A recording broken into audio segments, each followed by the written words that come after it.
On vous rapportait il y a 2 semaines à peine que l'organisme Les Artisans de la Paix était victime de vols à répétition, aux abords des conteneurs, mais également à l'intérieur de ces grosses boîtes jaunes qui servent à amasser vos dons.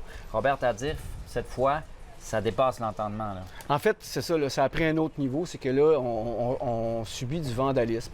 On se fait couper les cadenas, on se fait briser des portes de remorque là, pour que les gens puissent continuer à prendre des trucs puis à nous voler. Là. Ça, c'est un autre niveau. C'est pour ça un peu qu'on a eu une réaction sur les réseaux sociaux hier soir là, pour le signaler. Parce que, dans le fond, là, ça nous cause préjudice puis aussi ça nous fait perdre des gros sous. Parce qu'il y a des frais, évidemment, des cadenas, ça rachète. Par contre, la remorque, ça implique des réparations et ça, c'est beaucoup plus dispendieux, là. Oui, puis la remorque ne nous appartient pas, ça appartient à notre client. Donc, on va devoir voir qu'est-ce que ça va coûter. Est-ce qu'on doit passer par les assurances, des choses comme ça, voir comment est-ce qu'on va réparer tout ça. Puis, c'est ça. Ça nous cause préjudice aussi pour ça. Aussi pour les dons qu'on se fait voler, que nous, on pourrait utiliser pour aider des gens, pour s'autofinancer aussi avec ça.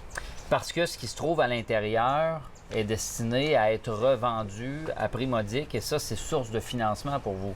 Oui, source de financement et source de dons. Si une famille dans le besoin vient nous voir et qui ont besoin de vêtements, ça peut être aussi remis sous forme de dons. Donc, on permet à la famille, à ce moment-là, de se prendre des trucs dans la friperie ou dans les magasins au besoin pour pouvoir aider. Fait que oui, la source de revenus, mais aussi les dons, aussi là, que ça vient avoir un impact. Forcément, les gens ne prennent pas tout, mais ce que vous me dites, c'est qu'on fait un premier tri et souvent, il va rester ce qui reste, là.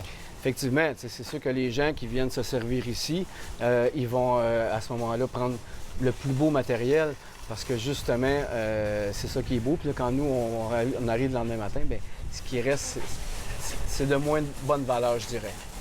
Quelle est la suite des choses? Parce que là, vous avez des indices, cette fois, qui pourraient vous permettre de remonter jusqu'à la personne auteur de ces méfaits lundi.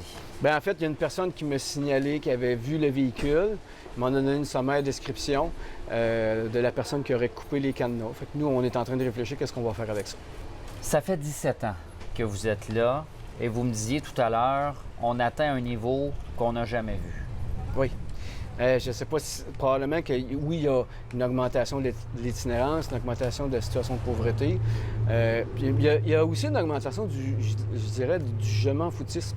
Ce qu'on remarque, on a des bacs aussi là, au Maxi sur le boulevard des Forges, là, dans un stationnement très occupé, mais les gens ils vont quand même là, en plein jour au vu et au su de tout le monde. Et puis ils se servent allègrement là, dans ces bacs-là. Puis quand ils font ça, bien souvent, ils vont sortir le matériel. Ce qu'ils veulent pas, ils le laissent par terre. Fait que là, s'il pleut, bien, le matériel, à ce moment-là, est plus bon pour nous.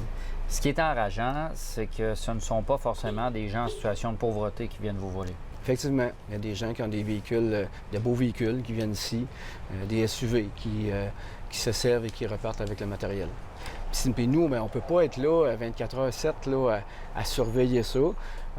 Là, les longs congés, on va commencer à réfléchir qu'est-ce qu'on fait avec ça. Si on engage un gardien de sécurité ou quoi que ce soit. Mais encore là, ça occasionne une dépense à l'organisme. C'est le retour des beaux jours, le ménage du printemps à la maison. Qu'est-ce que vous conseillez aux gens qui souhaitent vous donner des choses, mais qui souhaitent s'assurer qu'ils se rendent à destination? Bien, idéalement, on l'a vu tantôt, là, il y a des gens qui sont venus porter des trucs, ils les ont mis à l'intérieur de la friperie. C'est de venir durant les heures d'ouverture, autant que possible. Mais souvent, les gens, ils ont du temps pour faire ça, plus quand ils ne travaillent pas. Fait que c'est souvent le soir ou les fins de semaine. On a aussi ouvert le samedi, ça peut aider pour les gens aussi.